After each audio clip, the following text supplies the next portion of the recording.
Hiya, it's Kiri. Another year's over, and people have asked me about my favorite games of the year. The thing is, I don't do favorites really, because half the games I played I don't even remember. So I looked at my statistics, and apparently I played 178 games in 2022.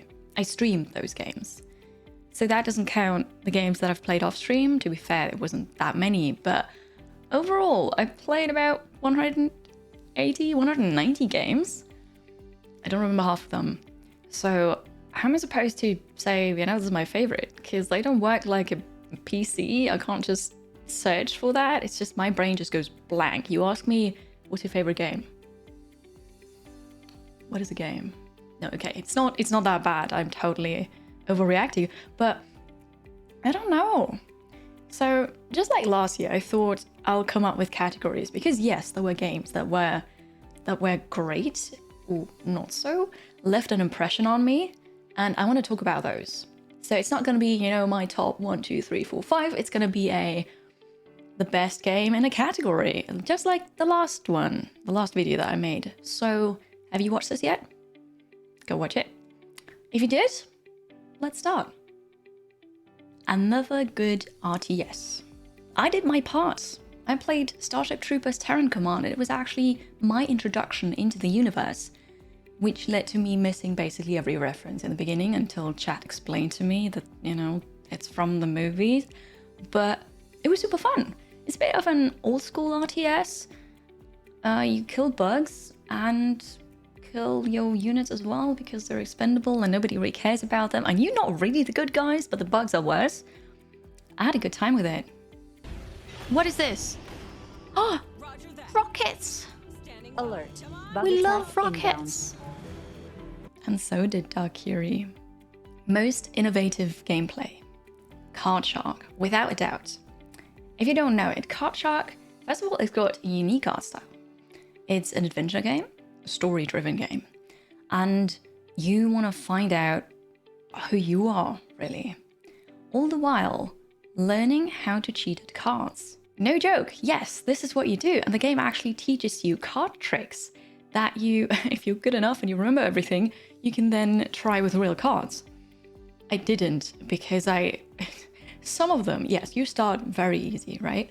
But then some of them get so complex, you have to, shuffle the cards and then swipe the third one, look at it through a mirror, put it back, split it a different way. It's wow, but it's cool.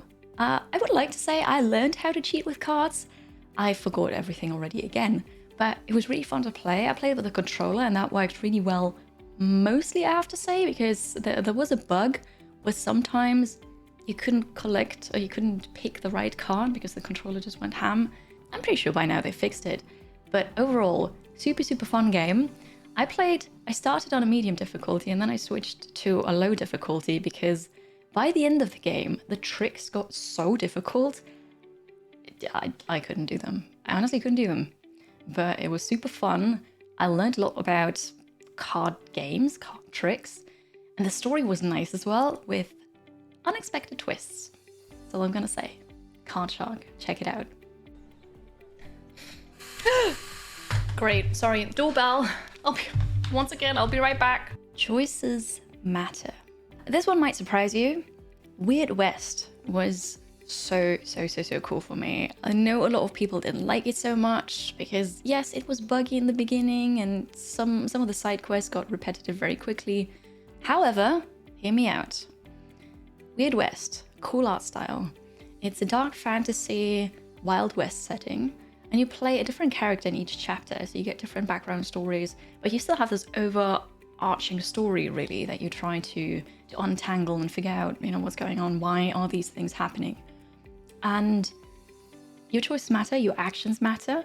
You can basically do whatever you want.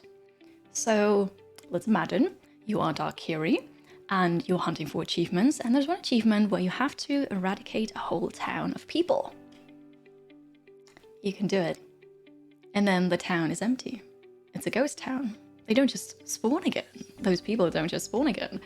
Yeah, felt slightly bad for it, but also it was really fun and very enjoyable experience overall. So there's more things like it. For example, something happens, you kill one of the people in town by accident, and then next time you come back into the town, there is a grave where you killed them. That happens. Or those people have different routes that they walk in the town. You change something, they change their route. Super impressive, and I'm pretty sure that I've never played a game like this before, because usually those immersive sims, open worlds, action RPGs, they have a different camera perspective, a different angle, and usually that triggers my simulation sickness. Usually they're first person, or maybe they're third person, your camera behind the shoulder kind of thing. But this one is more of a top down, not really like right from the top, not bird perspective. But there's an angle to it, you can zoom out. I was so impressed, I absolutely loved it. And there's so many different weapons and you can do cool things and attack with the environment and explode this barrel and throw it over there. I ran into fire all the time and yes, then you burn. A cool story, I think. I love the concept of the game in general. They patched out most of the bugs. It was a bit rough in the beginning, but overall, Weird West, one of the best games I've played in 2022. Okay, what do we do? I haven't found a key yet. I can't... Oh, God. Whoops. Holy.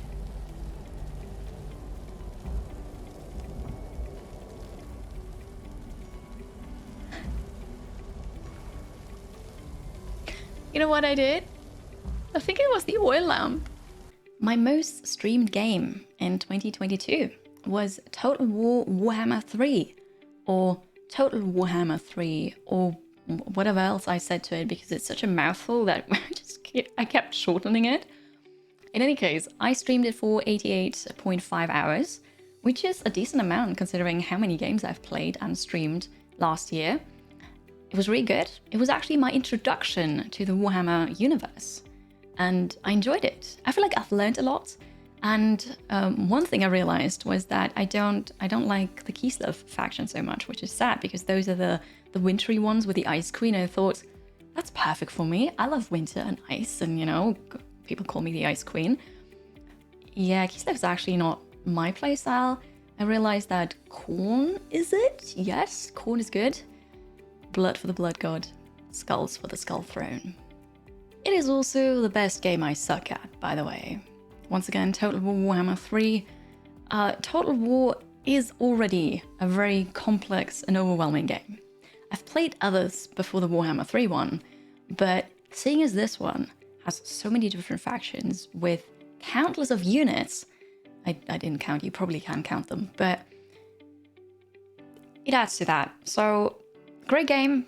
Am I really good at it? No, don't have to be. Also no, it's fine. No survivors, only blood for the Blood God, only skulls for the Skull Throne. I actually found one more category to put Total War Warhammer 3 in. Better with friends. Bloody Drongo and I played a campaign together, a Chaos campaign, where I played Khorne, because I realized, you know, Khorne is my playstyle. He played Nurgle, and we had a great time together. We finished it, and we kind of need to do some more co-op. However, it was really fun. And remember how I said I learned a lot about the universe? Yeah, I'm gonna take that back, because I probably didn't. Bloody Drongo came up with the really cool segment of Lore or Lie. And he basically told me stories or facts about the Warhammer Fantasy universe. And then asked me, is that lore or is that lie? And I got it wrong. It was probably 50-50 to be honest. But now, I don't remember anymore. So I've got these really cool stories, and yes, Warhammer universe, it's just absolutely crazy. So basically the more weird and just strange it seems, it's probably correct. And if it's too logical, if you can see, okay, wait, this is because of this, then it's probably wrong. But overall, I don't know. I don't know. Drongo confused me so much. I can't say what is true and what isn't. In any case, it's better with friends, and I had a great time playing this with Drongo. nice, good stuff. You know, I'm gonna run send after a it. couple of doggos after the catapult. Okay, perfect. A Wholesome Hidden Gem. Lost in Play, you might not have heard of it, but I've played so many indie games, and I just came across this one. In Lost in Play, you play two siblings, still kids, and they're lost in their imagination. It's an adventure puzzle game with gorgeous animation, great art style, and it's funny, because they are experiencing these things. They are imagining things as well, so they walk around and just something weird appears. I don't want to spoil it. Something like, I don't know, like a huge frog. Let's say a huge frog. It's not actually there, but they think it is because they play pretend. And it's fun. It's good. Good puzzles, not too difficult, with a bizarre but also wholesome story, and just fun gameplay. Highly recommend Lost in Play. Okay. Oh no.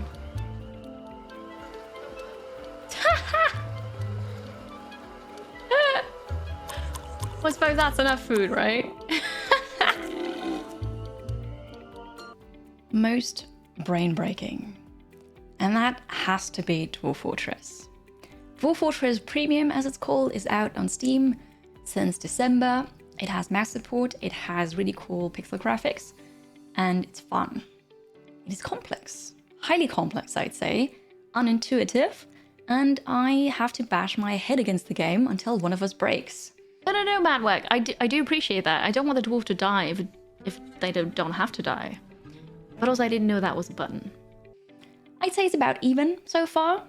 Don't get me wrong, I really enjoy it. It's super cool, but I need additional tutorials in order to know what I'm doing, what I'm supposed to be doing. The game might tell you, but it's just hidden everywhere. I don't know where to look yet. I've got the start down, like I know what I'm supposed to do then, but what about later on? What about, moving somewhere else, raiding on the world map? I haven't done anything with magma yet, with pipes, and it's just... Oh, it's very daunting. Highly complex. It doesn't really have a steep learning curve, it's just there is a wall and you just run against it. Maybe the wall will give, maybe you. So yeah, sometimes once actually the game crashed. Other times I got a headache, so we're about even. I enjoyed Dwarf Fortress, I will play it some more, but also I do need time away from it to just, I don't know, get my bearings again. Fun game. They're gonna keep working on it. It's not finished, so we'll see, but it's really cool. But also, my brain. How do you make mugs? Mugs are crafted in the Crafts Dwarves workshop. I'm saying that now, but that's not true. Wait a second. In the carpenter. Oh, for crying out. Wait. I got it wrong. Wood cups. So, in the Crafts Dwarves workshop, you need to select the material, which is very important. I always forget that. And then cups. Here you go. Yes! Yes, I got something right. Look at me. I learned that today. I am a noob in Dwarf Fortress, but I answered a question. I'm so proud. That makes me really happy. The best game I'm in 2.0. Remember this category from last year? The year before that. What year is it even? You remember this one? I'm not in a new game, sadly, but I am in Humankind still, but updated. So Amplitude, Humankind's developer, reached out to me and they decided to give my avatar an update because I look different now. I don't have the twin tails anymore. I've got blue hair now. I've got snowflakes, which you can see it still. I need to recut this, but they reached out to me unexpectedly. Like I'd hope they would do that, but I'm not gonna ask because that's already asking too much. But they reached out to me and said, do you want to send us updated pictures so that we can update your avatar? Hell yeah, I'm gonna do that. So I did, and now she looks like me again, and it suits her. It suits us really. I think it's awesome. Thank you, Amplitude. I'm still super happy with it, very excited. And there it is. There we are. What do you think? Look at this. Look at her. Look at me. Look at us. Look at that. Hello. This is super cool. Super, super cool. Most disappointing. Prepare for an unpopular opinion. Cult of the Lamb. Yes. I was so incredibly excited about Cult of the Lamb. I got to play it a bit before its release, and I provided feedback to one of the developers concerning simulation sickness, accessibility in general, and they promised me that they're gonna add it in time for the release. Yeah, that didn't happen. I checked about a month later, still nothing, and then I just gave up. They completely lost me, and I am still very mad at them. I'm disappointed, and I'm trying to keep this short and not rant for like an hour again because I could. But basically, if you look at the settings, you will see there are accessibility options, and maybe by now they've added them. I don't know because I haven't checked them because I am still super, super salty. However, those accessibility options, they're basically fake. You can change it, yes, so you can reduce motion, but you can't turn it off. You can turn off flashing lights, but every time you use a tool or a weapon, there is a flash. There's moving background. There's all these things, right? And yes, you have those accessibility options, but they basically don't do anything. Why have them in the game? No, it gets me so mad because I was excited about it. And I couldn't play it. I just couldn't. Sad. Sad. I'm just gonna leave it at this. I'm disappointed. You know, I was late to the party for several games, and these are the ones that stood out to me the most. It Takes Two. Came out in 2021, so, you know, that was really fast almost. I played that together with Mystery, my husband. He decided after conventions and people actually seeing him, he's okay with being seen on camera on stream. And we played it together. Hey, Kiri. What? Kiri? I'm distracting you. No, you don't.